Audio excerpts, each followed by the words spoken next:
A Arte da Guerra de Sun Tzu. Sobre a avaliação. Sun Tzu disse, a guerra é de vital importância para o Estado. É o domínio da vida ou da morte, é o caminho para a sobrevivência ou a perda do império. É preciso manejá-la bem. Não refletir seriamente sobre tudo o que lhe concerne é dar prova de lastimável indiferença no que diz respeito à conservação ou à perda do que nos é mais querido. E isso não deve ocorrer entre nós. Há que valorá-la em termos de 5 fatores fundamentais, e fazer comparações entre as diversas condições dos contendores, com vistas a determinar o resultado da guerra. O primeiro desses fatores é a doutrina. O segundo, o tempo, o terceiro, o terreno, o quarto, o mando e o quinto, a disciplina. A doutrina significa aquilo que faz com que o povo esteja em harmonia com o seu governante, de modo que o siga onde for, sem temer por sua vida, nem de se expor a qualquer perigo. O tempo significa o yin e o yang, a noite e o dia, o frio e o calor, dias ensolarados ou chuvosos e a mudança das estações. O terreno implica as distâncias, e faz referência a onde é fácil ou difícil deslocar-se, se é em campo aberto ou lugares estreitos. E isto influencia as possibilidades de sobrevivência. O mando há de ter como qualidades a sabedoria, a sinceridade, a benevolência, a coragem e a disciplina. Por último, a disciplina há de ser compreendida como a organização do exército, as graduações e classes entre os oficiais, a regulação das rotas de mantimentos, e a provisão de material militar para o exército. Estes 5 fatores fundamentais hão de ser conhecidos por cada general. Aquele que os domina vence, aquele que não os domina sai derrotado. Portanto, ao traçar os planos, há de se comparar os seguintes 7 fatores, avaliando-se cada um com o maior cuidado. Qual dirigente é o mais sábio e capaz? Que comandante possui o maior talento? Que exército obtém vantagens da natureza e terreno? Em que exército se observam melhor os regulamentos e as instruções? Quais as tropas mais fortes? Que exército tem oficiais e tropas melhor treinadas? Que exército administra recompensas e castigos de forma mais justa? Mediante o estudo desses 7 fatores, serás capaz de adivinhar qual dos 2 grupos sairá vitorioso e qual será derrotado. O general que seguir o meu conselho vencerá. Esse general há de ser mantido na liderança. Aquele que ignorar os meus conselhos certamente será derrotado, e deve ser destituído. Além de prestar atenção aos meus conselhos e planos, o general deve criar uma situação que contribua para o seu cumprimento. Por situação quero dizer que deve levar em consideração a situação do campo, e atuar de acordo com o que lhe for vantajoso. A arte da guerra se baseia no engano. Portanto, quando és capaz de atacar, deves aparentar incapacidade e quando as tropas se movem, aparentar inatividade. Se estás perto do inimigo, deves fazê-lo crer que estás longe, se longe, aparentar que se está perto. Colocar iscas para atrair o inimigo. Golpear o inimigo quando está desordenado. Preparar-se contra ele quando está seguro em todas as partes. Evitá-lo durante um tempo quando é mais forte. Se teu oponente tem um temperamento colérico, tenta irritá-lo. Se é arrogante, trata de adular o seu ego. Se as tropas inimigas se acham bem preparadas após uma reorganização, tenta desordená-las. Se estão unidas, semeia a dissensão entre suas fileiras. Ataca o inimigo quando não está preparado, e aparece quando não te espera. Estas são as chaves da vitória pela estratégia. Agora, se as estimativas realizadas antes da batalha indicam vitória, é porque os cálculos cuidadosamente realizados mostram que tuas condições são mais favoráveis que as condições do inimigo, se indicam derrota. É porque mostram que as condições favoráveis para a batalha são menores. Com uma avaliação cuidadosa podes vencer, sem ela não podes. Menos oportunidades de vitória terá aquele que não realiza cálculos precisos. Graças a este método pode-se examinar a situação, e o resultado aparece claramente. Sobre o princípio das ações. Uma vez começada a batalha, ainda que estejas ganhando, se continuares por muito tempo, desanimarás as tuas tropas e embotarás a tua espada. Se estás sitiando uma cidade, esgotarás tuas forças. Se mantiveres o teu exército durante muito tempo em campanha, teus mantimentos se esgotarão. As armas são instrumentos de má sorte. Empregá-las por muito tempo produzirá calamidades. Como se tem dito, os que a ferro matam, a ferro morrem. Quando as tuas tropas estão desanimadas, a tua espada embotada, esgotadas estão as tuas forças e os teus mantimentos são escassos. Até os teus se aproveitarão da tua debilidade para se sublevarem. Assim, ainda que tenhas conselheiros sábios, ao final não poderás fazer que as coisas saiam bem. Por causa disso, tem-se ouvido falar de operações militares que são torpes e repentinas. Porém nunca se viu nenhum especialista na arte da guerra que mantivesse a campanha por muito tempo. Nunca é benéfico para um país deixar que uma operação militar se prolongue por muito tempo. Como se diz comumente, ser rápido como o trovão que retumba antes de que tenhas podido tapar os ouvidos, veloz como o relâmpago que brilha antes de haveres podido piscar. Portanto, os que não são totalmente conscientes da desvantagem de servir-se das armas não podem ser totalmente conscientes das vantagens de utilizá-las. Os que utilizam os meios militares com perícia não movimentam suas tropas 2 vezes, nem proporcionam alimentos em 3 ocasiões com o mesmo objetivo. Isto quer dizer que não se deve mobilizar o povo mais de uma vez por campanha, e que imediatamente depois de alcançar a vitória não se deve regressar ao próprio país para fazer uma segunda mobilização. A princípio isto significa proporcionar alimentos para as próprias tropas, porém depois que se tiram os alimentos ao inimigo. Se ao invés de tomar os mantimentos e armas de teu próprio país, retirares do teu inimigo, estarás bem abastecido de armas e provisões. Quando um país empobrece por causa das operações militares, isso se deve ao transporte de provisões de um lugar distante. Se as transportas desde um lugar distante, o povo empobrecerá. Os que habitam próximo de onde está o exército podem vender suas colheitas a preços elevados. Porém acaba-se deste modo o bem-estar da maioria da população. Quando se transportam as provisões para muito longe, ocorre ruína por causa do alto custo. Nos mercados próximos ao exército, os preços das mercadorias aumentam. Portanto, as longas campanhas militares constituem uma ferida para o país. Quando se esgotam os recursos, os impostos se arrecadam sob pressão. Quando o poder e os recursos se tenham esgotado, arruína-se o próprio país. O povo é privado de grande parte de seus produtos, enquanto os gastos do governo para armamento se elevam. Os habitantes constituem a base de um país, os alimentos são a felicidade do povo. O príncipe deve respeitar este fato e ser austero em seus gastos. Em consequência, um general inteligente luta por desprover o inimigo de seus alimentos. Cada porção de alimento tomado ao inimigo equivale a 20 que te forneces a ti mesmo. Assim pois, o que arrasa o inimigo é a imprudência e a motivação dos teus em fazer desaparecer as vantagens dos adversários. Quando recompensas teus homens com os benefícios que ostentavam os adversários, eles lutarão com iniciativa própria, e assim poderás tomar o poder e a influência que antes tinha o inimigo. É por isto que se diz que onde há grandes recompensas, há homens valentes. Por conseguinte, em batalha de carros, recompensa primeiro o que tomar ao menos 10 carros. Se recompensas a todo mundo,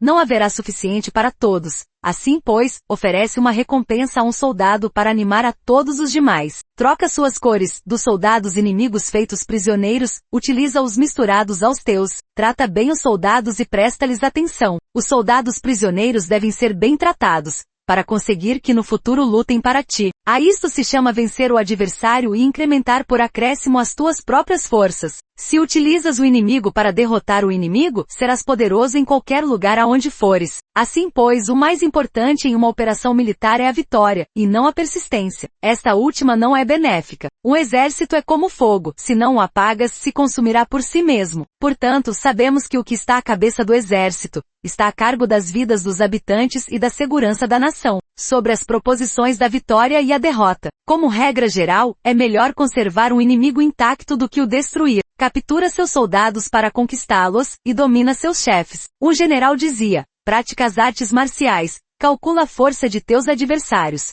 faz com que percam o ânimo e a orientação, de maneira que ainda estando intacto, o exército inimigo fique imprestável. Isto é ganhar sem violência. Se destruíres o exército inimigo e matares seus generais, assaltas suas defesas disparando, reúnes uma multidão e usurpas um território. Tudo isto é ganhar pela força. Por isto, os que ganham todas as batalhas não são realmente profissionais. Os que conseguem que se rendam impotentes os exércitos alheios sem lutar, são os melhores mestres do arte da guerra. Os guerreiros superiores atacam enquanto os inimigos estão projetando seus planos. Logo desfazem suas alianças. Por isso, um grande imperador dizia: o que luta pela vitória frente a espadas nuas não é um bom general. A pior tática é atacar uma cidade. Assediar, encurralar uma cidade só se leva a cabo como último recurso. Emprega não menos de 3 meses em preparar teus artefatos e outros 3 para coordenar os recursos para teu assédio. Nunca se deve atacar por cólera e com pressa. É aconselhável tomar-se tempo na organização e coordenação do plano. Portanto, um verdadeiro mestre das artes marciais vence outras forças inimigas sem batalha.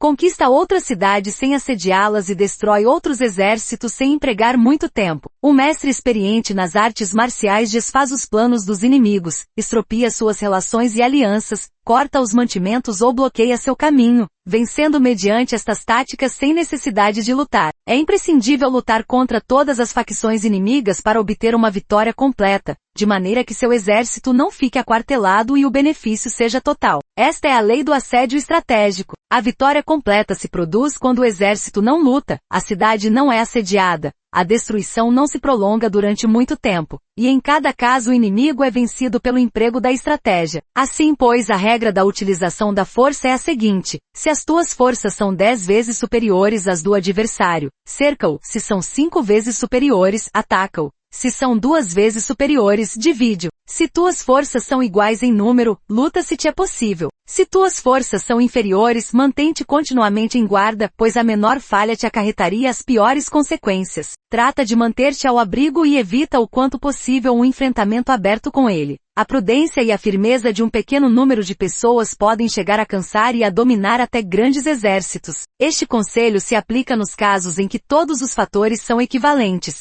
Se tuas forças estão em ordem enquanto que as do inimigo estão imersas no caos, se tu e as tuas forças estão com ânimo e eles desmoralizados, então, mesmo que sejam mais numerosos, podes entrar em batalha. Se teus soldados, as tuas forças, a tua estratégia e o teu valor são menores que os de teu adversário, então deves retirar-te e buscar outra alternativa. Em consequência, se o bando menor é obstinado, cai prisioneiro do bando maior. Isto quer dizer que se um pequeno exército não faz uma avaliação adequada de seu poder e se atreve a enfrentar uma grande potência, por mais que a sua defesa seja firme, inevitavelmente se converterá em conquistado. Se não pode ser forte, porém tampouco sabe ser débil, serás derrotado. Os generais são servidores do povo. Quando seu serviço é completo, o povo é forte. Quando seu serviço é defeituoso, o povo é débil. Assim, pois, existem 3 maneiras pelas quais um príncipe leva o exército ao desastre. Quando um príncipe, ignorando as ações, ordena avançar a seus exércitos ou retirar-se quando não devem fazê-lo,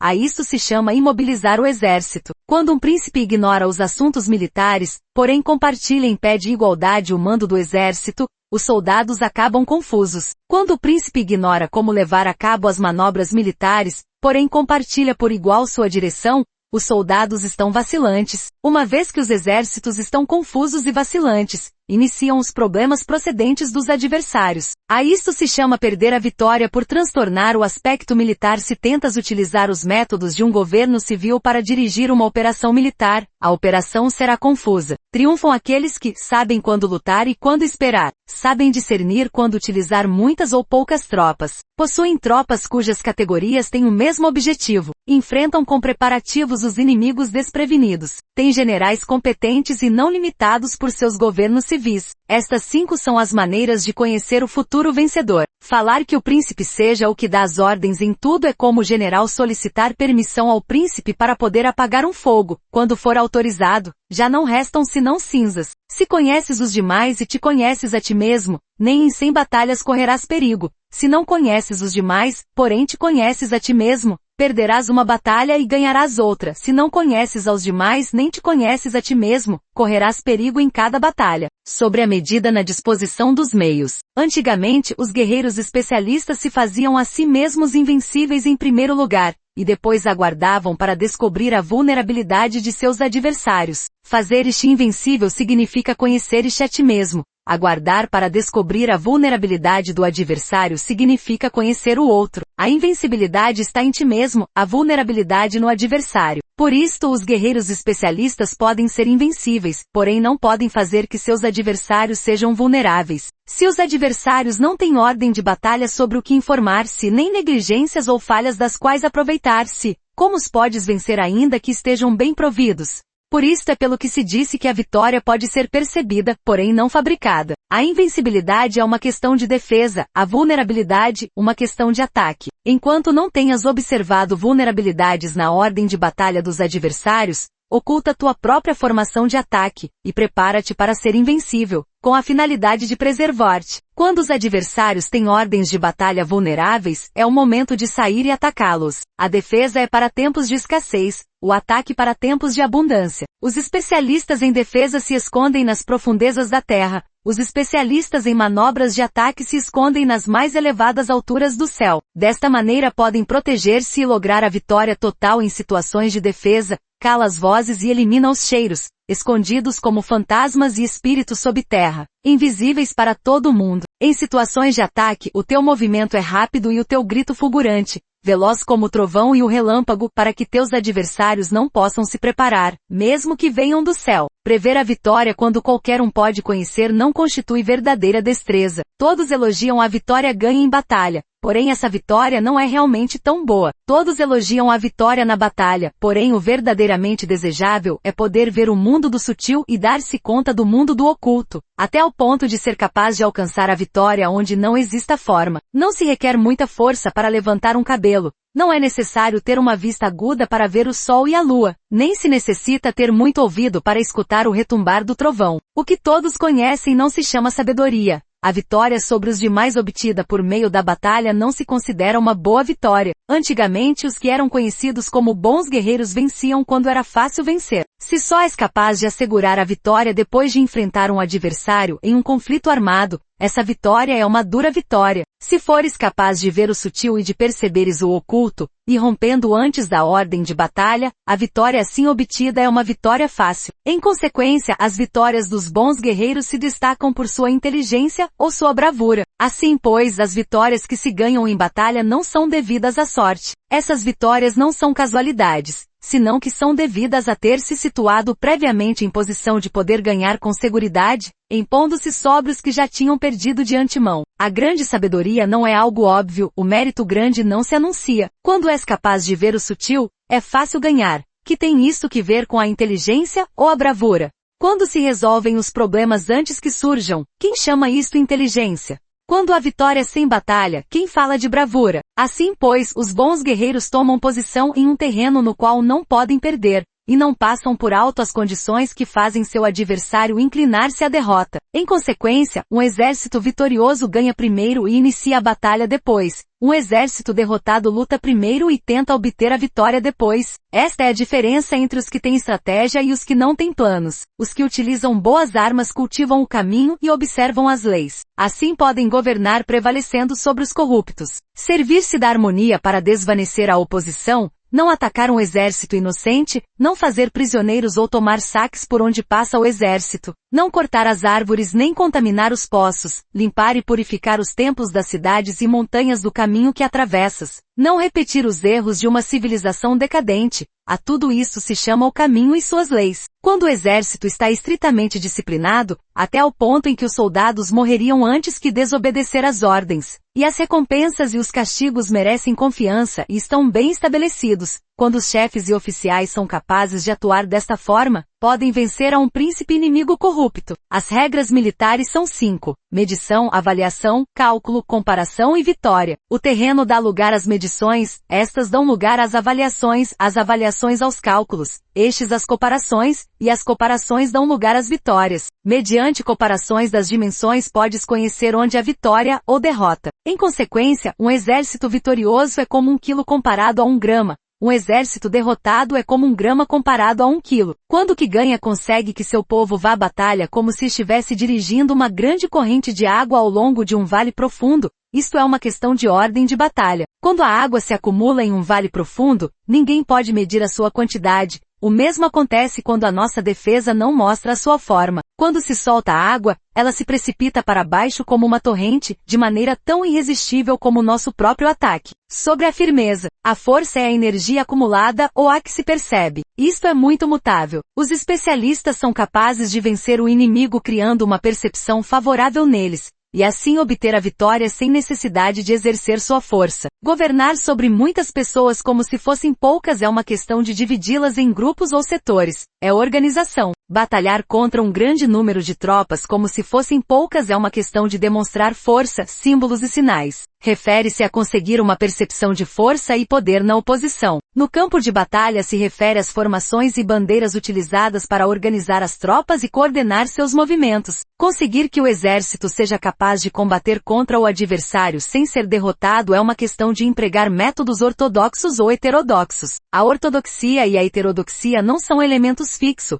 senão que se utilizam como um ciclo. Um imperador que foi um famoso guerreiro e administrador, falava de manipular as percepções dos adversários sobre o que é ortodoxo e heterodoxo, e depois atacar inesperadamente, combinando ambos métodos até convertê-lo em um, tornando-se quase assim indefinível para o inimigo. Que o efeito das forças seja como o de pedras arrojadas sobre ovos, é uma questão de cheio e vazio. Quando induzes os adversários a atacar-te em teu território, sua força sempre está vazia e em desvantagem, enquanto que não competes no que são melhores. Tua força sempre estará cheias. Atacar com o vazio contra o cheio é como atirar pedras sobre ovos. De certeza se quebram. Quando se inicia uma batalha de maneira direta, a vitória se ganha por surpresa. O ataque direto é ortodoxo. O ataque indireto é heterodoxo. Só há duas classes de ataques na batalha: o extraordinário por surpresa e o direto ordinário. Porém suas variantes são inumeráveis. Só há duas classes de ataques na batalha: o extraordinário por surpresa e o direto ordinário.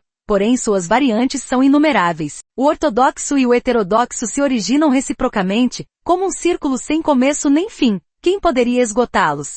Quando a velocidade da água que flui alcança o ponto em que pode mover as pedras, está é a força direta. Quando a velocidade e manobrabilidade do falcão é tal que pode atacar e matar, isto é precisão. O mesmo ocorre com os guerreiros especialistas. Sua força é rápida, sua precisão certeira. Sua força é como disparar uma catapulta, sua precisão é dar no objetivo previsto e causar o efeito esperado. A desordem chega da ordem, a covardia surge do valor, a debilidade brota da força. Se queres fingir desordem para convencer a teus adversários e distraí-los, primeiro tens que organizar a ordem, porque só então podes criar uma desordem artificial. Se queres fingir covardia para conhecer a estratégia dos adversários, primeiro tens que ser extremadamente valente, porque só então podes atuar como tímido de maneira artificial. Se queres fingir debilidade para induzir a arrogância em teus inimigos, primeiro deves ser extremadamente forte porque só então podes pretender ser débil. A ordem e a desordem são uma questão de organização.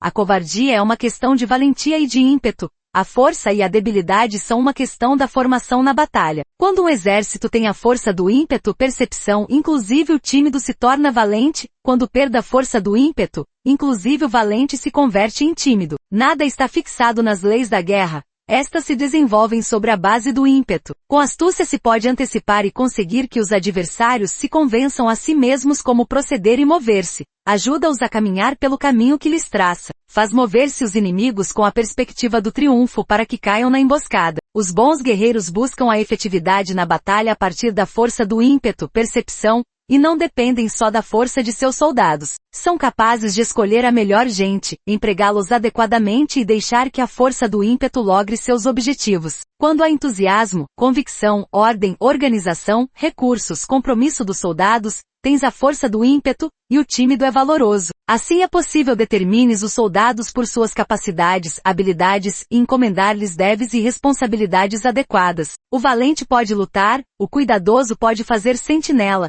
e o inteligente pode estudar, analisar e comunicar. Cada qual é útil. Fazer que os soldados lutem permitindo que a força do ímpeto faça seu trabalho é como fazer rodar rocas. As rocas permanecem imóveis quando estão em um lugar plano, porém giram em um plano inclinado. Ficam fixas quando são quadradas, porém giram se são redondas. Portanto, quando se conduz os homens à batalha com astúcia, o impulso é como rocas redondas que se precipitam montanha abaixo. Está é a força que produz a vitória, sobre o cheio e o vazio. Os que antecipam se preparam e chegam primeiro ao campo de batalha e esperam ao adversário estão em posição descansada. Os que chegam por último ao campo de batalha, Os que improvisam e iniciam luta acabam esgotados. Os bons guerreiros fazem com que os adversários venham a eles, e de nenhum modo se deixam atrair fora de sua fortaleza. Se fazes com que os adversários venham a ti para combater, tua força estará sempre vazia. Se não sais a combater, tua força estará sempre cheia. Esta é a arte de esvaziar os demais e de encher-te a ti mesmo. O que impulsiona os adversários a vir até a ti por própria decisão é a perspectiva de ganhar. O que desanima os adversários de ir até a ti é a probabilidade de sofrer danos. Quando os adversários estão em posição favorável, deves cansá-los. Quando estão bem alimentados, cortar os mantimentos. Quando estão descansando, fazer que se ponham em movimento. Ataca inesperadamente, fazendo que os adversários se esgotem correndo para salvar suas vidas. Interrompe suas provisões, arrasa seus campos e cortar suas vias de aprovisionamento. Aparece em lugares críticos e ataca donde menos se o esperem, fazendo que tenham que acudir ao resgate. Aparece onde não possam ir. Dirige-te até onde menos esperem. Para deslocar-te centenas de quilômetros sem cansaço, atravessa terras despovoadas. Atacar um espaço aberto não significa só um espaço em que o inimigo não tem defesa. Enquanto sua defesa não seja estrita, o lugar não esteja bem guardado. Os inimigos se dispersarão ante ti, como se estivesses atravessando um território despovoado. Para tomar infalivelmente o que atacas, ataca donde não há defesa. Para manter uma defesa infalivelmente segura, defende onde não há ataque. Assim, no caso dos que são especialistas em ataque, seus inimigos não sabem por onde atacar. Quando se cumprem as instruções, as pessoas são sinceramente leais e comprometidas, os planos e preparativos para a defesa implantados com firmeza,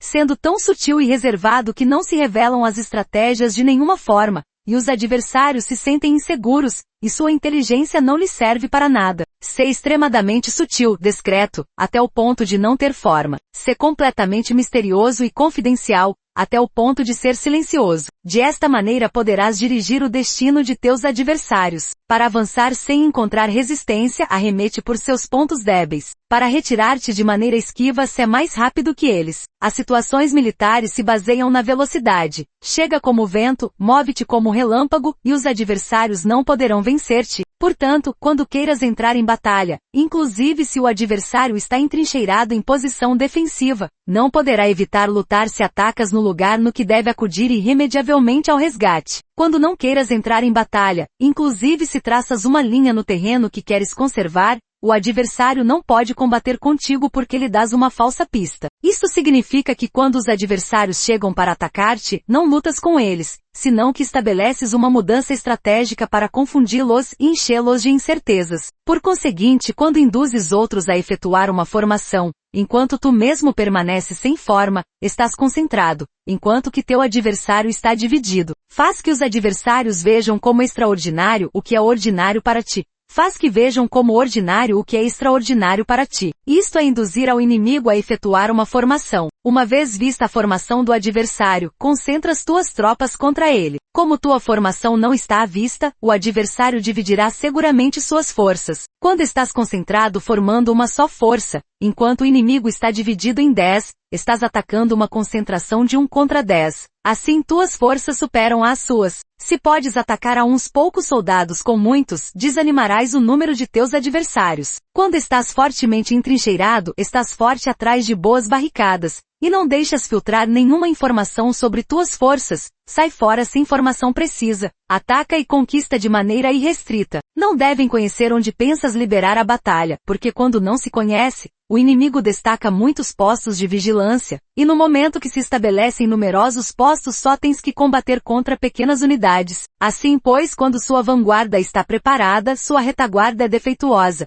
E quando sua retaguarda está preparada, sua vanguarda apresenta pontos débeis. As preparações de sua ala direita significarão carência em sua ala esquerda. As preparações por todas partes significará ser vulnerável por todas partes. Isto significa que quando as tropas estão de guarda em muitos lugares, estão forçosamente espalhadas em pequenas unidades. Quando se dispõe de poucos soldados, se está na defensiva contra o adversário, o que dispõe de muitos faz que o inimigo tenha que defender-se. Quanto mais defesas induzes a adotar a teu inimigo, mais debilitado ele ficará. Assim, se conheces o lugar e a data da batalha, podes acudir a ela mesmo que estejas a 1000 quilômetros de distância. Se não conheces o lugar e a data da batalha, então teu flanco esquerdo não pode salvar ao direito, tua vanguarda não pode salvar a tua retaguarda, e tua retaguarda não pode salvar a tua vanguarda, nem mesmo em um território de umas poucas dezenas de quilômetros. Se tens muitas mais tropas que os demais, como pode ajudar-te este fator para obter a vitória? Se não conheces o lugar e a data da batalha, mesmo que tuas tropas sejam mais numerosas que as deles, como podes saber se vais ganhar ou perder? Assim, pois, se disse que a vitória pode ser criada. Se fazes que os adversários não saibam o lugar e a data da batalha, sempre podes vencer. Inclusive se os inimigos são numerosos, pode fazer-se que não entrem em combate. Portanto, faz tua valoração sobre eles para averiguar seus planos, e determinar que estratégia pode ter êxito e qual não. Incita-os à ação para descobrir qual é o esquema geral de seus movimentos e descansa. Faz algo por ou contra eles para ter sua atenção, de maneira que possas atraí-los descobrir seus hábitos de comportamento de ataque e de defesa. Induza-os a adotar formações específicas, para conhecer seus pontos fracos. Isso significa utilizar muitos métodos para confundir e perturbar o inimigo com o objetivo de observar suas formas de resposta para ti. Depois de tê-las observado, age em consequência, de maneira que pode saber que classe de situações significam vida e quais significam morte. Teste-os para averiguar seus pontos fortes e seus pontos débeis. Portanto, o ponto final da formação de um exército é chegar à não forma. Quando não tens forma, os informadores não podem descobrir nada, já que a informação não pode criar uma estratégia. Uma vez que não tens forma perceptível, não deixas pegadas que possam ser seguidas. Os informadores não encontram nenhuma fresta por onde olhar e os que estão a cargo da planificação não podem estabelecer nenhum plano realizável. A vitória sobre multidões mediante formações precisas deve ser desconhecida das multidões. Todo mundo conhece a forma que resultou em vencedor, porém ninguém conhece a forma que assegurou a vitória. Em consequência, a vitória na guerra não é repetitiva, senão que adapta sua forma continuamente. Determinar as mudanças apropriadas significa não repetir as estratégias prévias para obter a vitória. Para consegui-la, posso adaptar-me desde o princípio a qualquer formação que os adversários possam adotar. As formações são como a água. A natureza do água é evitar o alto e ir para baixo. A natureza dos exércitos é evitar o cheio e atacar o vazio. O fluxo do água está determinado pela terra. A vitória vem determinada pelo adversário. Assim, pois, um exército não tem formação constante, o mesmo que o água não tem forma constante. Se chama gênio a capacidade de obter a vitória cambiando e adaptando-se segundo o inimigo. Sobre o enfrentamento direto e indireto, a regra ordinária para o uso do exército é que o mando do exército receba ordens das autoridades civis e depois reúne e concentra as tropas, aquartelando-as juntas. Nada é mais difícil que a luta armada. Lutar com outros cara a cara para conseguir vantagens é o mais árduo do mundo. A dificuldade da luta armada é fazer próximas as distâncias e converter os problemas em vantagens. Enquanto dás a aparência de estar muito longe, começa teu caminho e chegas antes que o inimigo. Portanto, fazes que sua rota seja larga, atraindo com a esperança de ganhar. Quando empreendes a marcha depois que os outros e chegas antes que eles, conheces a estratégia de fazer que as distâncias sejam próximas. Sirva-te de uma unidade especial para enganar ao inimigo atraindo-o a uma falsa persecução, fazendo-o crer que o grosso de tuas forças está muito longe. Então, lanças uma força de ataque surpresa que chega antes, ainda que tenhas começado o caminho depois. Por conseguinte, a luta armada pode ser proveitosa e pode ser perigosa. Para o especialista é proveitosa, para o inexperiente perigosa. Mobilizar todo o exército para o combate para obter alguma vantagem tomaria muito tempo. Porém, combater por uma vantagem com o exército incompleto teria como resultado uma falta de recursos. Se te mobilizas rapidamente sem parar dia e noite, recorrendo o duplo da distância habitual, e se lutas por obter alguma vantagem a milhares de quilômetros, teus chefes militares serão feitos prisioneiros. Os soldados que sejam fortes chegarão ali primeiro, os mais cansados chegarão depois. Como regra geral, só o conseguirá 1 de cada 10. Quando a rota é larga, as tropas se cansam. Se gastaram sua força na mobilização, chegam esgotadas enquanto que seus adversários estão frescos. Assim, pois, é seguro que serão atacadas.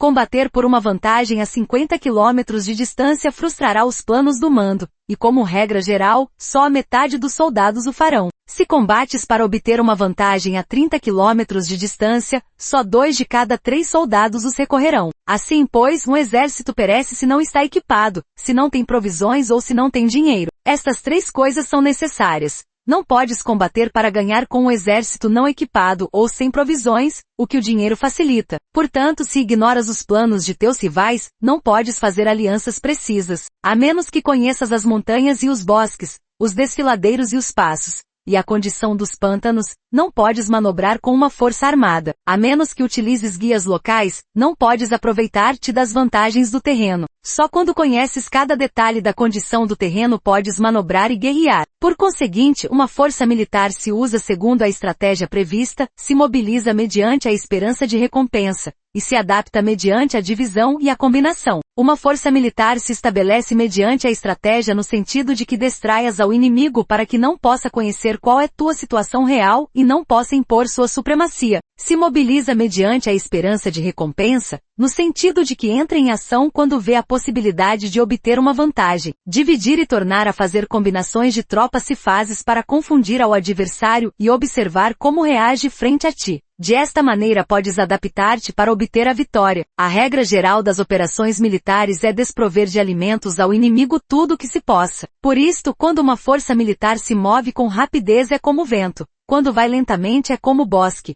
É voraz como o fogo e imóvel como as montanhas. É rápida como o vento no sentido que chega sem avisar e desaparece como o relâmpago. É como um bosque porque tem uma ordem. É voraz como o fogo que devasta uma planície sem deixar para trás sequer um ramo de erva. É imóvel como uma montanha quando se aquartela. É tão difícil de conhecer como a escuridão. Seu movimento é como um trovão que retumba. Para ocupar um lugar, divide as tuas tropas. Para expandir teu território, divide benefícios. A regra geral das operações militares é desprover de alimentos ao inimigo tudo o que se possa. Em localidades onde as gentes não têm muito, é necessário dividir as tropas em grupos pequenos para que possam tomar em diversas partes o que necessitam, já que só assim terão suficiente. Quanto a dividir o saque, significa que é necessário reparti-lo entre as tropas para guardar o que foi conquistado, não deixando que o inimigo o recupere. Eide depois de ter feito estimativas. Ganha o que conhece primeiro à medida do que está longe e o que está próximo. Esta é a regra geral da luta armada. O primeiro que faz o movimento é o convidado, o último é o anfitrião. O convidado o tem difícil, o anfitrião o tem fácil. Perto e longe significam deslocamento. O cansaço, a fome e frio surgem do deslocamento. Um antigo livro que trata de assuntos militares disse: as palavras não são escutadas, para isso se fazem os símbolos e os tambores. As bandeiras e os estandartes se fazem por causa da ausência de visibilidade. Símbolos, tambores, bandeiras e estandartes se utilizam para concentrar e unificar os ouvidos e os olhos dos soldados. Uma vez que estão unificados, o valente não pode atuar só, nem o tímido pode retirar-se solo.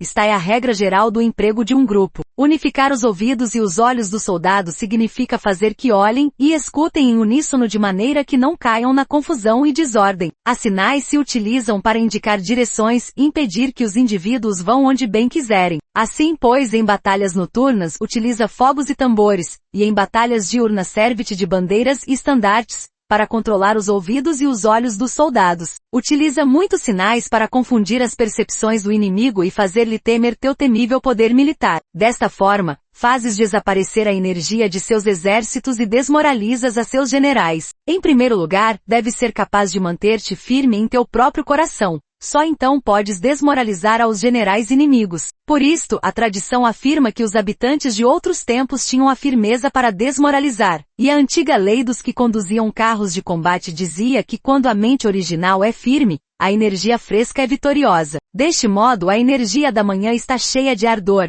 a do meio-dia decai e a energia da noite se retira. Em consequência, os especialistas no manejo das armas preferem a energia entusiasta, atacam a decadente e a que se bate em retirada. São eles os que dominam a energia. Qualquer débil no mundo se dispõe a combater em um minuto caso se sinta animado, porém quando se trata realmente de tomar as armas e de entrar em batalha, é possuído pela energia. Quando esta energia se desvanece, deter-se-á, estará assustado e se arrependerá de haver começado. Utilizar a ordem para enfrentar a desordem, utilizar a calma para enfrentar-se com os que se agitam, isto é dominar o coração. A menos que teu coração esteja totalmente aberto e tua mente em ordem, não podes esperar ser capaz de adaptar-te a responder sem limites, a manejar os acontecimentos de maneira infalível, a enfrentar dificuldades graves e inesperadas sem te perturbar, dirigindo cada coisa sem confusão. Dominar a força é esperar os que vêm de longe, aguardar com toda a comodidade os que se tenham fatigado, e com o estômago saciado os famintos. Isto é o que se quer dizer quando se fala em atrair a outros até onde estás,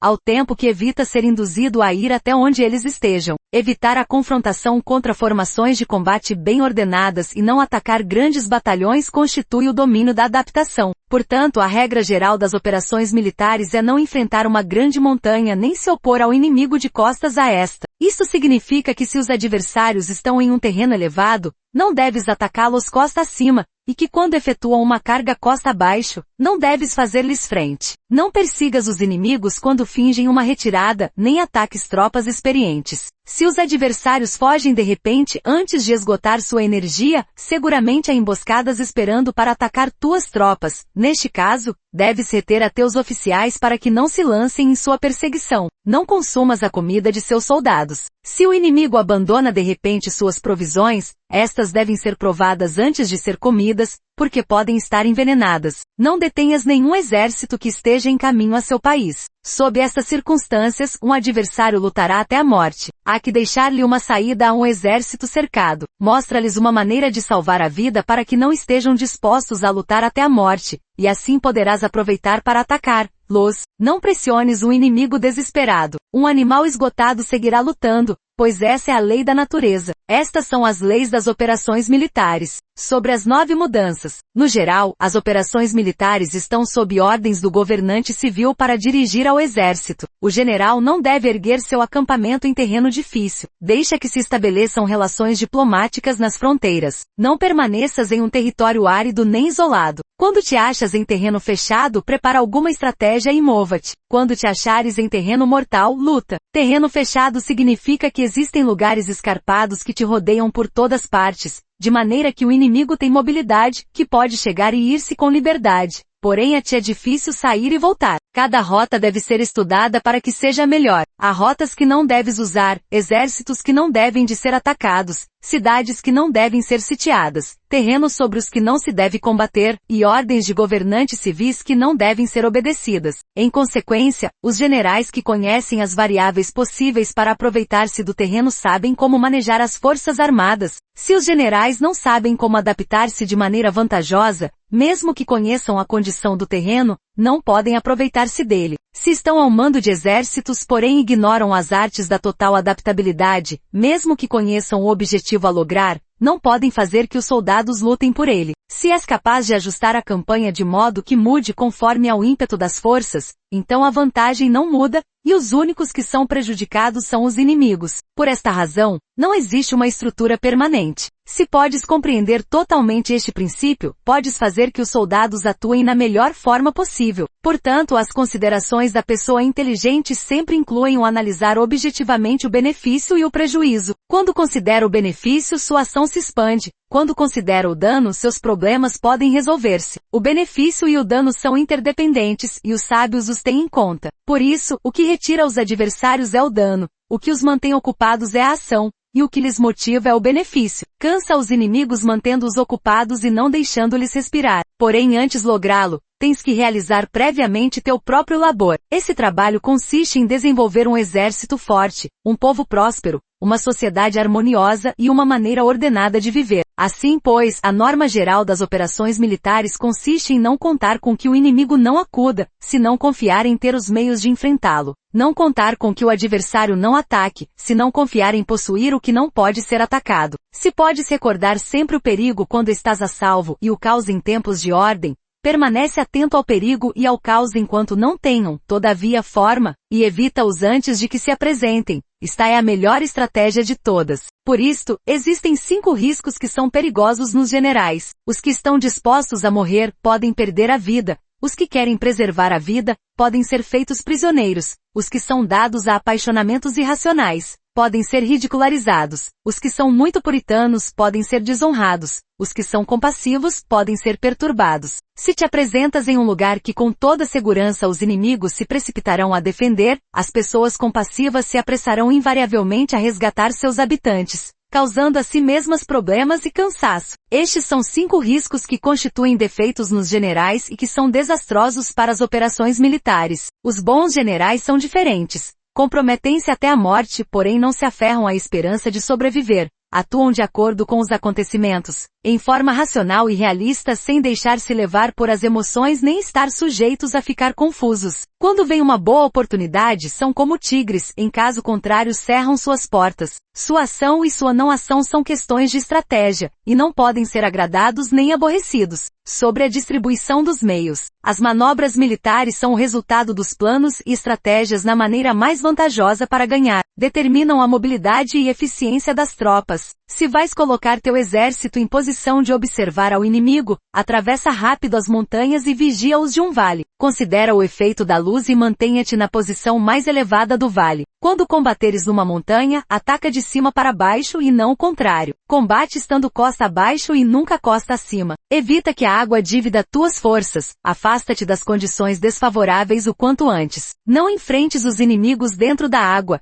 É conveniente deixar que passem a metade de suas tropas e nesse momento dividi-las e atacá-las. Não te situes rio abaixo. Não caminhes contra da corrente nem contra o vento. Se acampas na beira de um rio, teus exércitos podem ser surpreendidos de noite, empurrados para se afogar ou se lhes pode colocar veneno na corrente. Tuas barcas não devem ser amarradas corrente abaixo, para impedir que o inimigo aproveite a corrente lançando seus barcos contra ti. Se atravessa pântanos, faça-o rapidamente. Se te encontras frente a um exército em meio de um pântano, permanece próximo de suas plantas aquáticas ou respaldado pelas árvores. Em uma planície, toma posições que sejam fáceis de manobrar, mantendo as elevações do terreno atrás e à tua direita, estando as partes mais baixas diante e as mais altas atrás. Geralmente um exército prefere um terreno elevado e evita um terreno baixo. Aprecia a luz e detesta a escuridão. Os terrenos elevados são estimulantes e, portanto, a gente se acha a gosto em eles. Ademais são convenientes para adquirir a força do ímpeto. Os terrenos baixos são úmidos, o qual provoca enfermidades e dificulta o combate. Cuida da saúde física de teus soldados com os melhores recursos disponíveis. Quando não existe a enfermidade em um exército, se disse que este é invencível. Onde haja montículos e terraplanos, situa-te em seu lado ensolarado, mantendo-o sempre à tua direita e atrás. Colocar-se na melhor parte do terreno é vantajoso para uma força militar. A vantagem em uma operação militar consiste na aproveitar-se de todos os fatores benéficos do terreno. Quando chove, rio acima a corrente traz consigo a espuma se queres cruzá-lo, espera que acalme. Sempre que um terreno apresente barrancos infranqueáveis, lugares fechados, armadilhas, riscos, grutas e prisões naturais, deves abandoná-lo rapidamente e não te aproximes dele. No que me concerne, sempre me mantenho distante destes acidentes do terreno, de maneira que os adversários estejam mais perto que eu deles. Dou a face a estes acidentes, de maneira que fiquem às costas do inimigo. Então estás em situação vantajosa, e ele tem condições desfavoráveis. Quando um exército se está deslocando, se atravessa territórios montanhosos com muitas correntes de água e poços, ou pântanos cobertos de juncos, ou bosques virgens cheios de árvores e vegetação, é imprescindível esquadrinhá-los totalmente e com cuidado, já que estes lugares ajudam nas emboscadas e aos espiões. É essencial descer do cavalo e esquadrinhar o terreno, pois podem existir tropas escondidas para tentar uma emboscada. Também pode ser que haja espiões à espreita observando-te e escutando tuas instruções e movimentos. Quando o inimigo está perto, permanece calmo. Queres dizer que se achas em posição forte. Quando está longe, porém tenta provocar hostilidades, queres que avances. Se ademais sua posição é acessível, isso queres dizer que lhe é favorável. Se um adversário não conserva a posição que lhe é favorável pelas condições do terreno e se situa em outro lugar conveniente, deve ser porque existe alguma vantagem tática para agir desta maneira. Se as árvores se movem, é que o inimigo se está aproximando. Se há obstáculos entre os brejos, é que tomaste um mau caminho. A ideia de pôr muitos obstáculos entre os matos é fazer-te pensar que existem tropas emboscadas escondidas em meio de ela. Se os pássaros alçam o voo, há tropas emboscadas no lugar. Se os animais estão assustados, existem tropas atacantes. Caso se elevem colunas de pó altas e espessas, há carros que se estão aproximando. Se são baixas e largas, aproximam-se soldados a pé. Nuvens de fumaça esparsa significam que se está cortando lenha. Pequenas nuvens de pó que vão e vêm indicam que se está levantando acampamento. Se os emissários do inimigo pronunciam palavras humildes enquanto este incrementa seus preparativos de guerra, isto quer dizer que vai avançar. Quando se pronunciam palavras altissonantes e se avança ostensivamente, é sinal de que o inimigo se vai retirar. Se seus emissários vêm com palavras humildes, envia espiões para observar o inimigo e comprovarás que está aumentando seus preparativos de guerra. Quando os carros ligeiros saem em primeiro lugar e se situam nos flancos, estão estabelecendo uma frente de batalha. Se os emissários chegam pedindo a paz sem firmar um tratado, significa que estão tramando algum complô. Se o inimigo dispõe rapidamente seus carros em filas de combate, é que está esperando reforços. Não se precipitarão para um encontro ordinário se não entendem que lhes será enviada ajuda. Ou deve haver uma força que se acha à distância e que é esperada em um determinado momento para unir suas tropas e atacar-te. Convém antecipar, preparar-se imediatamente para esta eventualidade. Se a metade de suas tropas avança e a outra metade retrocede, é que o inimigo pensa atrair-te a uma armadilha. O inimigo está fingindo neste caso confusão e desordem para incitar-te a que avances. Se os soldados inimigos se apoiam uns nos outros, é que estão famintos. Se os aguadores bebem em primeiro lugar, é que as tropas estão sedentas. Se o inimigo vê uma vantagem, porém não a aproveita, é que está cansado. Se os pássaros se reúnem no campo inimigo, é que o lugar está vazio. Se há pássaros sobrevoando uma cidade, o exército fugiu. Se são produzidas chamadas noturnas, é que os soldados inimigos estão atemorizados, têm medo e estão inquietos, e por isso chamam uns aos outros. Se o exército não tem disciplina, isto quer dizer que o general não é levado a sério. Se os estandartes se movem, é que está sumido na confusão. Há sinais que são usados para unificar o grupo. Assim, pois, caso se desloquem de lá para cá sem ordem nem conserto, significa que suas fileiras estão confusas. Se seus emissários mostram irritação, significa que estão cansados. Se matam seus cavalos para obter carne, é que os soldados carecem de alimentos. Quando não têm marmitas e não voltam a seu acampamento, são inimigos completamente desesperados. Se produzem murmurações, faltas de disciplina e os soldados falam muito entre si, queres dizer que foi perdida a lealdade da tropa. As murmurações descrevem a expressão dos verdadeiros sentimentos. As faltas de disciplina indicam problemas com os superiores. Quando o mando perdeu a lealdade das tropas, os soldados se falam com franqueza sobre os problemas com seus superiores. Se outorgam numerosas recompensas, é que o inimigo se acha em um beco sem saída. Quando se ordenam demasiados castigos, é que o inimigo está desesperado. Quando a força de seu ímpeto está esgotada, outorgam constantes recompensas para ter contentes os soldados, para evitar que se rebelem em massa. Quando os soldados estão tão esgotados que não podem cumprir as ordens, são castigados uma e outra vez para restabelecer a autoridade. Ser violento no princípio e terminar depois temendo os próprios soldados é o cúmulo da inépcia. Os emissários que acodem com atitude conciliatória indicam que o inimigo quer uma trégua. Se as tropas inimigas enfrentam-te com ardor, porém demoram um momento de entrar em combate sem abandonar não obstante o terreno, deves observá-los cuidadosamente. Estão preparando um ataque por surpresa. Em assuntos militares, não é necessariamente mais benéfico ser superior em forças, só evitar atuar com violência desnecessária. É suficiente com consolidar teu poder, fazer estimações sobre o inimigo e conseguir reunir tropas. Isso é tudo. O inimigo que atua isoladamente, que carece de estratégia e que toma a dianteira a seus adversários, inevitavelmente acabará sendo derrotado. Se teu plano não contém uma estratégia de retirada ou posterior ao ataque, senão que confias exclusivamente na força de teus soldados, e tomas a dianteira a teus adversários sem valorar sua condição, com toda segurança cairás prisioneiro. Se castigas os soldados antes de ter conseguido que sejam leais ao mando, não obedecerão, e se não obedecem serão difíceis de empregar. Tampouco poderão ser empregados se não se leva a cabo nenhum castigo, inclusive depois de haver obtido sua lealdade. Quando existe um sentimento profundo de apreço e confiança, e os corações dos soldados estão vinculados ao mando, se relaxares a disciplina, os soldados se tornarão arrogantes e será impossível usá-los. Portanto, dirige-os mediante a arte civilizada e unifica-os mediante as artes marciais. Isso significa uma vitória contínua. Arte civilizada significa humanidade, e artes marciais significam regulamentos. Mandar-lhes com humanidade e benevolência, unificá-los de maneira estrita e firme. Quando a benevolência e a firmeza são evidentes, é possível estar seguro da vitória. Quando as ordens se dão de maneira clara, sensata e consequente, as tropas as aceitam. Quando as ordens são confusas, contraditórias e mudam a toda hora, as tropas não as aceitam ou não as entendem. Quando as ordens são razoáveis, justas, sensatas, claras e consequentes, existe uma satisfação recíproca entre o líder e o grupo. Sobre a topologia, alguns terrenos são fáceis, outros difíceis, alguns neutros, outros estreitos, acidentados ou abertos. Quando o terreno seja acessível, seja o primeiro a estabelecer tua posição, escolhendo as alturas ensolaradas, uma posição que seja adequada para transportar os mantimentos, assim terás vantagem quando fores à batalha. Quando estiveres em terreno difícil de sair, estás limitado. Neste terreno, se teu inimigo não está preparado, podes vencer se segues adiante.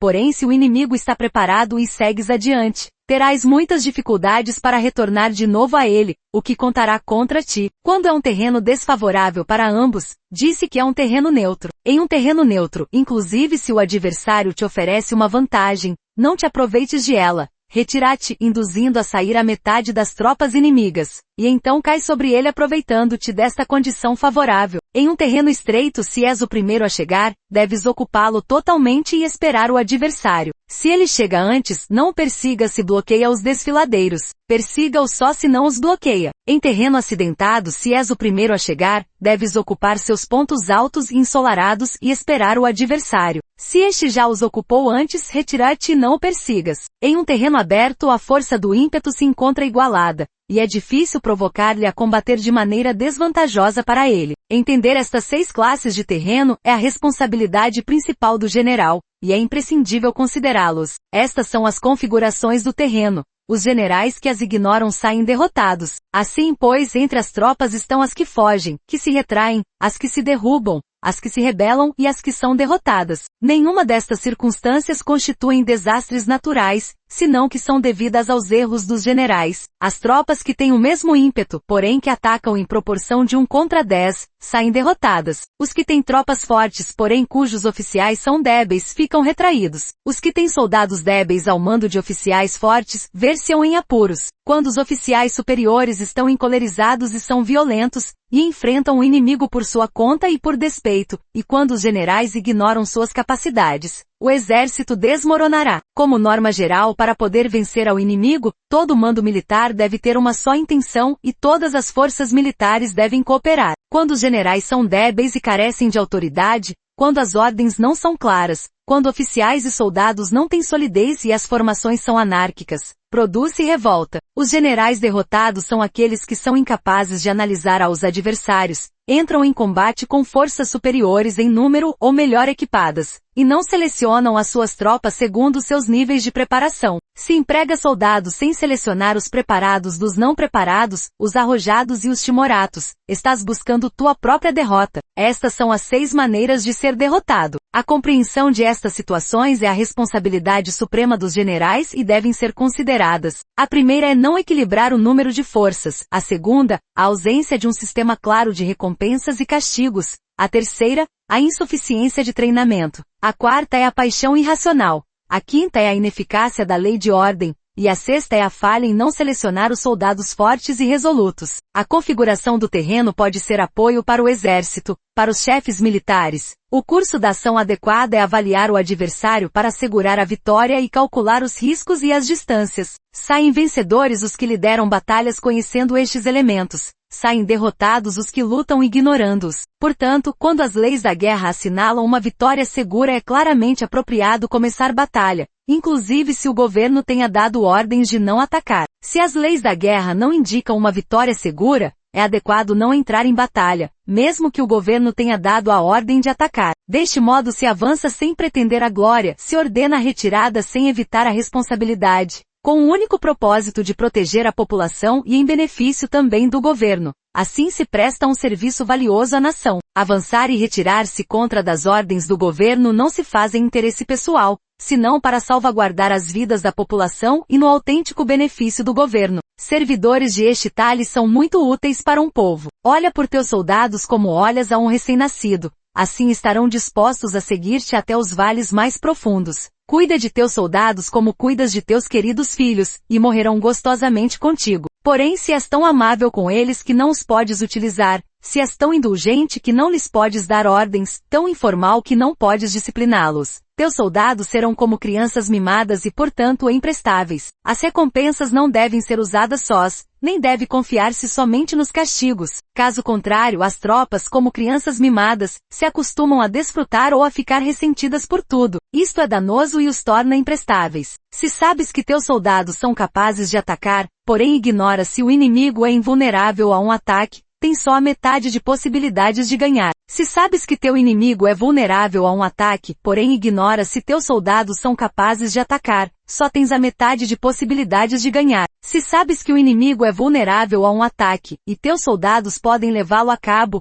porém ignora se a condição do terreno é favorável para a batalha, tens a metade de probabilidades de vencer. Portanto, os que conhecem as artes marciais não perdem tempo quando efetuam seus movimentos, nem se esgotam quando atacam. Devido a isto se diz que quando conheces a ti mesmo e conheces os demais, a vitória não é um perigo. Quando conheces o céu e a terra, a vitória é inesgotável. Sobre as 9 classes de terreno. Conforme as leis das operações militares, existem 9 classes de terreno. Se lutam entre si em seu próprio território, a este se lhe chama terreno de dispersão. Quando os soldados estão apegados à sua casa e combatem próximo de seu lar, podem ser dispersados com facilidade. Quando penetras em território alheio, porém não o fazes em profundidade, a este se chama território ligeiro. Isto significa que os soldados podem regressar facilmente. O território que pode resultar-te vantajoso se o tomas, e vantajoso ao inimigo se é ele quem o conquista, se chama terreno-chave. Um terreno de luta inevitável é qualquer penetração defensiva ou passo estratégico. Um território igualmente acessível para ti e para os demais se chama terreno de comunicação. O território que está rodeado por 3 territórios rivais e és o primeiro a proporcionar livre acesso a ele a todos se chama terreno de interseção. O terreno de interseção é aquele ao que convergem as principais vias de comunicação unindo-as entre si. Seja o primeiro em ocupá-lo,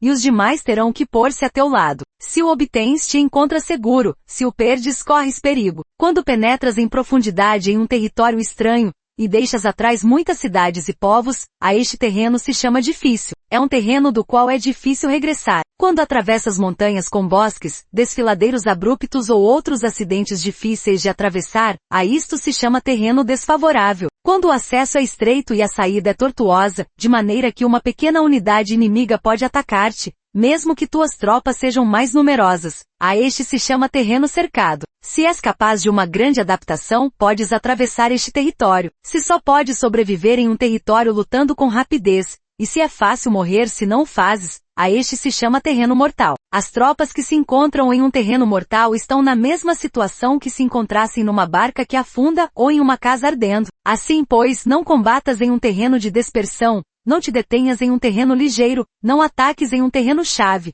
ocupado pelo inimigo. Não deixes que tuas tropas sejam divididas em um terreno de comunicação. Em terrenos de interseção, estabelece comunicações. Em terrenos difíceis, entra com provisões. Em terrenos desfavoráveis, continua marchando. Em terrenos cercados, faz planos. Em terrenos mortais, luta. Em um terreno de dispersão, os soldados podem fugir. Um terreno ligeiro é quando os soldados penetram em território inimigo, todavia não têm as costas cobertas. Por isso, suas mentes não estão realmente concentradas e não estão atentas para a batalha. Não é vantajoso atacar ao inimigo em um terreno-chave. O que é vantajoso é chegar primeiro a ele. Não se deve permitir que fique isolado o terreno de comunicação, para poder servir-se das rotas de mantimentos. Em terrenos de interseção, estarás a salvo se estabeleces alianças, se as perdes, te encontrarás em perigo. Em terrenos difíceis, entrar com provisões significa reunir todo o necessário para estar ali muito tempo. Em terrenos desfavoráveis, já que não podes entrincheirar-te nele, deves apressar-te em sair. Em terrenos cercados, introduz táticas de surpresa. Se as tropas caem em um terreno mortal,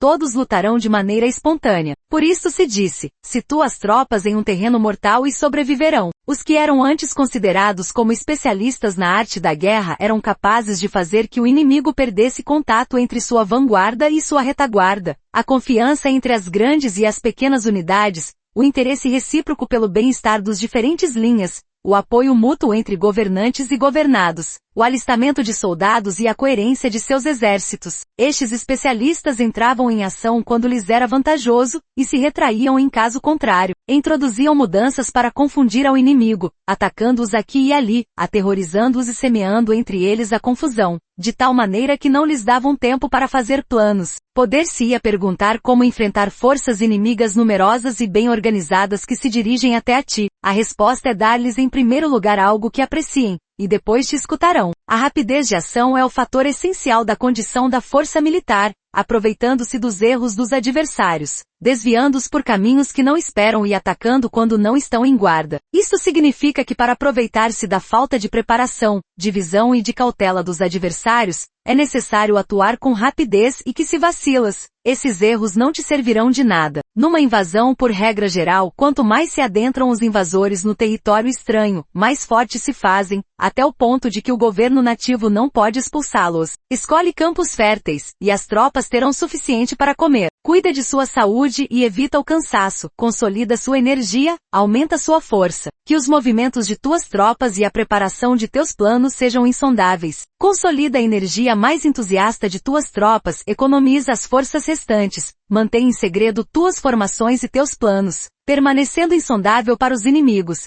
e espera que se produza um ponto vulnerável para avançar. Situa tuas tropas em um ponto que não tenha saída, de maneira que tenham que morrer antes de poder escapar, o que ante a possibilidade da morte não estarão dispostas a fazer. Os guerreiros dão então o melhor de suas forças. Quando se acham ante um grave perigo, perdem o medo. Quando não há nenhum local onde ir, permanecem firmes. Quando estão totalmente implicados em um terreno, se aferram a ele. Se não têm outra opção, lutarão até o final. Por esta razão, os soldados estão vigilantes sem ter que ser estimulados, se alistam sem ter que ser chamados às fileiras, são amistosos sem necessidade de promessas, e se pode confiar neles sem necessidade de ordens. Isto significa que quando os combatentes se encontram em perigo de morte, seja qual seja seu risco, todos têm o mesmo objetivo e, portanto, estão alertas sem necessidade de ser estimulados, têm boa vontade de maneira espontânea e sem necessidade de receber ordens, e pode confiar-se de maneira natural neles sem promessas nem necessidade de hierarquia. Proíbe os augúrios para evitar as dúvidas, e os soldados nunca te abandonarão. Se teus soldados não têm riquezas, não é porque as desdenhem. Se não têm mais longevidade, não é porque não queiram viver mais tempo. O dia em que se dá a ordem de marcha, os soldados choram. Assim, pois, uma operação militar preparada com perícia deve ser como uma serpente veloz que contra-ataca com sua cauda quando alguém lhe ataca por a cabeça. Contra-ataca com a cabeça quando alguém lhe ataca pela cauda e contra-ataca com cabeça e cauda, quando alguém lhe ataca pelo meio. Esta imagem representa o método de uma linha de batalha que responde velozmente quando é atacada. O manual de 8 formações clássicas de batalha diz: faz da frente a retaguarda,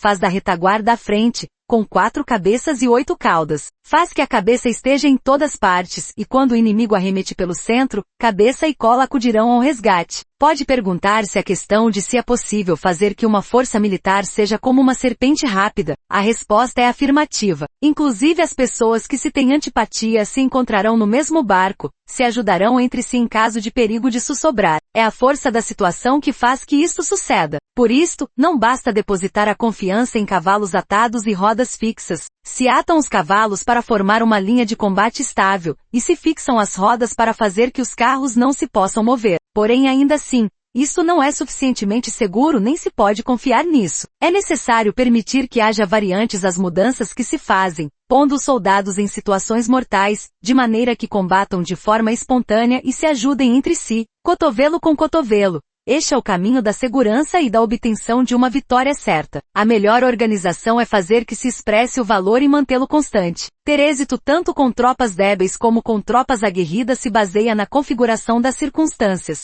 Se obtens a vantagem do terreno, podes vencer os adversários, inclusive com tropas ligeiras e débeis. Quanto mais te seria possível se tens tropas poderosas e aguerridas? O que faz possível a vitória a ambas classes de tropas é as circunstâncias do terreno. Portanto, os especialistas em operações militares obtêm a cooperação da tropa, de tal maneira que dirigir um grupo é como dirigir a um só indivíduo que não tem mais que uma só opção. Corresponde ao general ser tranquilo, reservado, justo e metódico. Seus planos são tranquilos e absolutamente secretos para que ninguém possa descobri-los. Seu mando é justo e metódico, assim que ninguém se atreve a tomar sua frente. pode manter seus soldados sem informação e em completa ignorância de seus planos. Muda suas ações e revisa seus planos, de maneira que ninguém possa reconhecê-los. Muda de lugar e de prazos, e se desloca por caminhos sinuosos, de maneira que ninguém possa antecipá-lo. Podes ganhar quando ninguém pode entender em nenhum momento quais são tuas intenções. Disse um grande homem. O principal engano que se valora nas operações militares não se dirige só aos inimigos,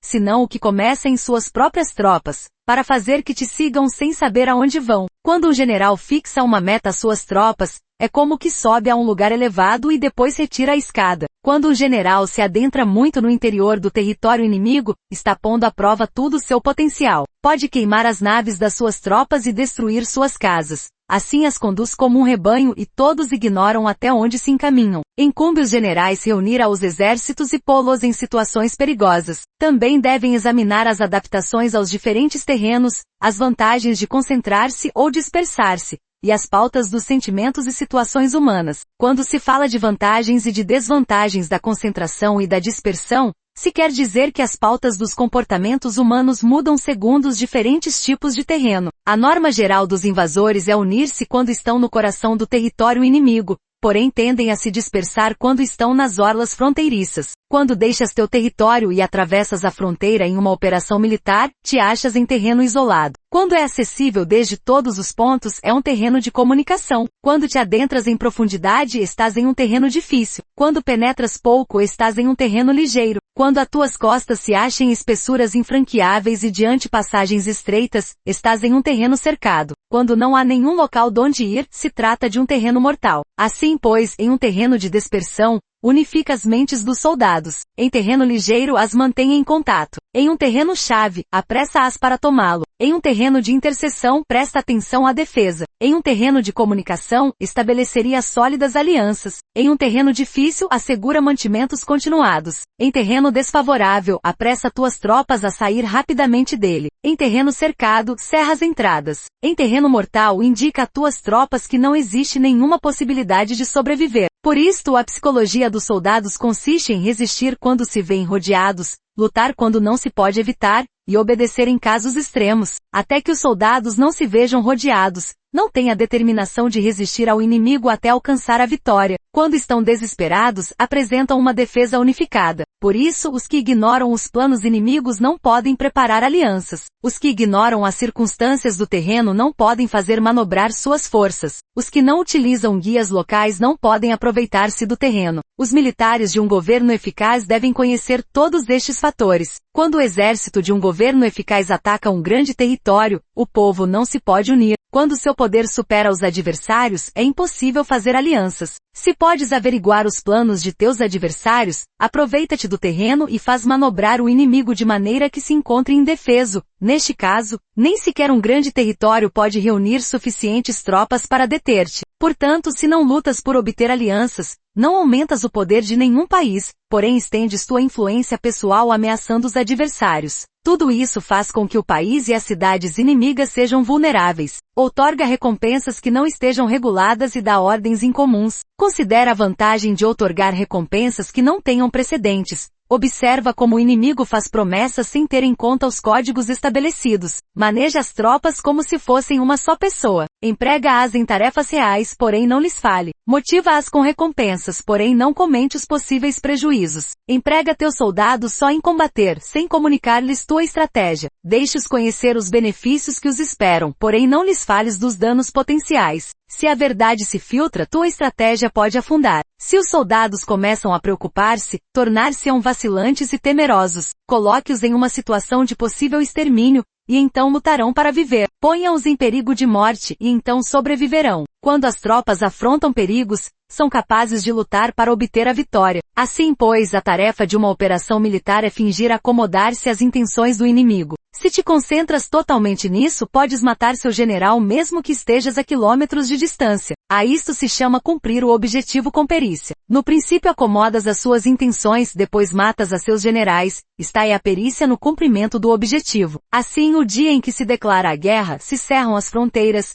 se rompem os salvo-condutos e se impede o passo de emissários. Os assuntos se decidem rigorosamente desde que se começa a planejar e estabelecer a estratégia desde a casa, ou quartel-general. O rigor nos quartéis-generais na fase de planificação se refere à manutenção do segredo. Quando o inimigo oferece oportunidades, aproveite-as imediatamente. Inteira-te primeiro do que pretende, e depois antecipa-te a ele. Mantenha a disciplina e adapta-te ao inimigo, para determinar o resultado da guerra. Assim, ao princípio eras como uma donzela e o inimigo abre suas portas. Então tu és como uma lebre solta, e o inimigo não poderá expulsar-te. Sobre a arte de atacar pelo fogo. Existem 5 classes de ataques mediante o fogo. Queimar as pessoas, queimar os mantimentos, queimar o equipamento, queimar os depósitos e queimar as armas. O uso do fogo tem que ter uma base e exige certos meios. Existem momentos adequados para acender fogos, concretamente quando o tempo é seco e ventoso. Normalmente em ataques mediante o fogo é imprescindível seguir as mudanças produzidas por este. Quando o fogo está dentro do acampamento inimigo, prepara-te rapidamente desde fora. Se o soldado se mantém em calma quando o fogo se inicia, espera e não ataques. Quando o fogo alcança seu ponto álgido, segue-o se podes. Se não o espera. Em geral, o fogo se utiliza para semear a confusão no inimigo e assim poder atacar-lhe. Quando o fogo pode ser prendido em campo aberto, não esperes para fazê-lo em seu interior.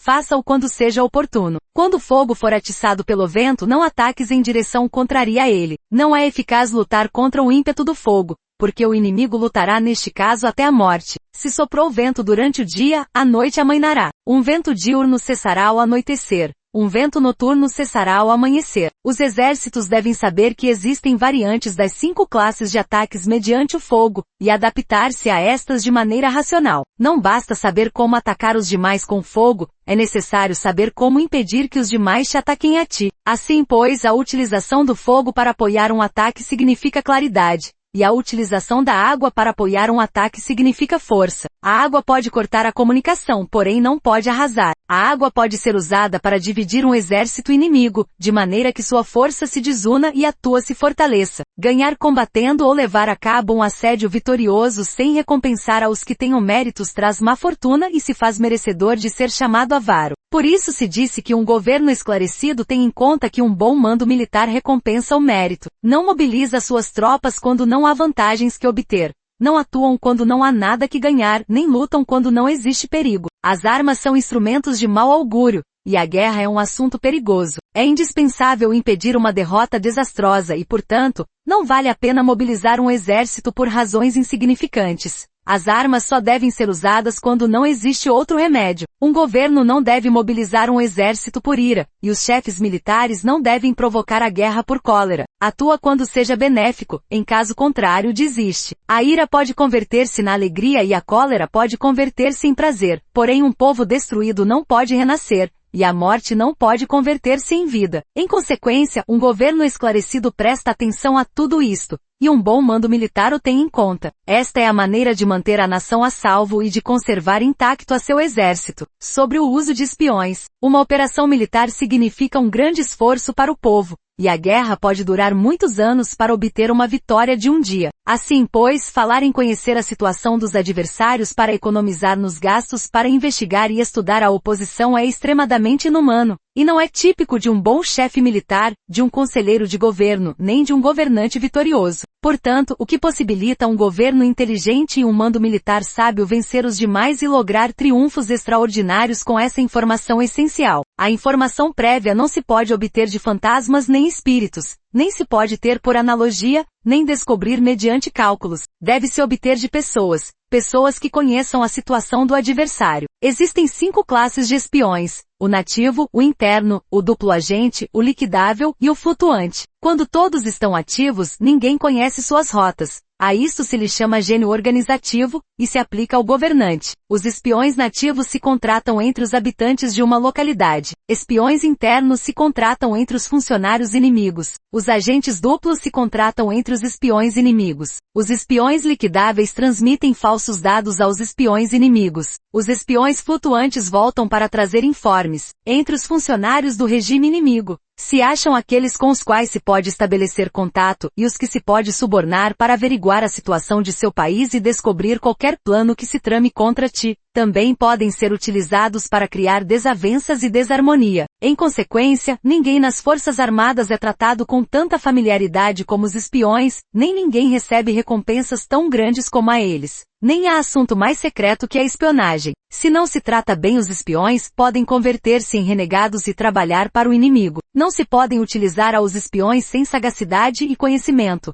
Não pode servir-se de espiões sem humanidade e justiça. Não se pode obter a verdade dos espiões sem sutileza. Certamente é um assunto muito delicado. Os espiões são úteis em todas partes. Cada assunto requer um conhecimento prévio. Se algum assunto de espionagem é divulgado antes que o espião seja informado, este e o que o divulgou devem ser eliminados. Sempre que queiras atacar a um exército, assediar uma cidade ou atacar uma pessoa, deves de conhecer previamente a identidade dos generais que a defendem, de seus aliados, seus visitantes, suas sentinelas e de seus criados. Assim, pois, faz que teus espiões averiguem tudo sobre eles. Sempre que vais atacar e combater, deves conhecer primeiro os talentos dos servidores do inimigo, e assim podes enfrentá-los segundo suas capacidades. Deves buscar agentes inimigos que tenham vindo espionar, suborná-los e induzi-los a passar para teu lado, para poder utilizá-los como agentes duplos. Com a informação obtida desta maneira, podes encontrar espiões nativos e espiões internos para contratá-los. Com a informação obtida destes, podes fabricar informação falsa servindo-te de espiões liquidáveis. Com a informação assim obtida, podes fazer que os espiões flutuantes atuem segundo os planos previstos. É essencial a um governante conhecer as 5 classes de espionagem,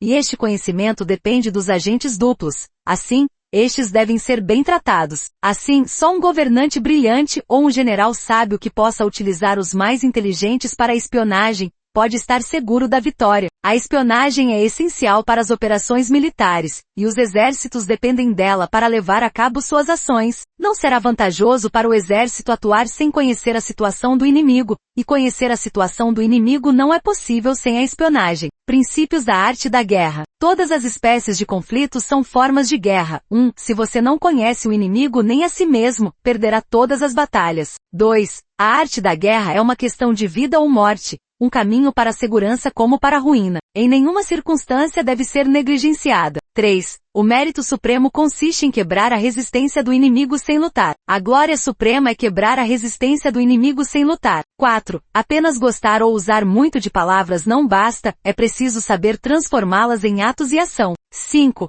Preparar iscas para atrair o inimigo, fingir desorganização e depois esmagá-lo. Quando perto, fazê-lo acreditar que estamos longe. Quando longe, vice-versa. Se ele for superior, evite combater. Se ele for temperamental, procure irritá-lo. Finja estar fraco, ele se tornará arrogante. Se ele estiver tranquilo, não lhe dê sossego. Ataque onde e quando ele se mostrar despreparado. Apareça quando não estiver sendo esperado. 6. O valor do tempo vale mais que superioridade numérica. 7. Será vencedor quem souber quando e como lutar, não lutar, manobrar, preparar, e quem tiver capacidade militar, não sofrendo a interferência do soberano. 8. O verdadeiro mérito é planejar secretamente, deslocar-se rapidamente e frustrar as intenções do inimigo, impedindo seus planos. 9. O guerreiro inteligente é alguém que não apenas vence, mas se sobressai vencendo com facilidade. 10. O guerreiro vence os combates não cometendo erros, pois significa conquistar um inimigo já derrotado. 11. O guerreiro hábil coloca-se numa posição que torna a derrota impossível e não perde a oportunidade de aniquilar o inimigo. 12. A qualidade da decisão é como a calculada arremetida de um falcão. O bom combatente deve ser flexível no seu ataque e rápido na decisão. 13. A energia é comparada ao retirar de uma besta. A decisão, ao acionar de um gatilho.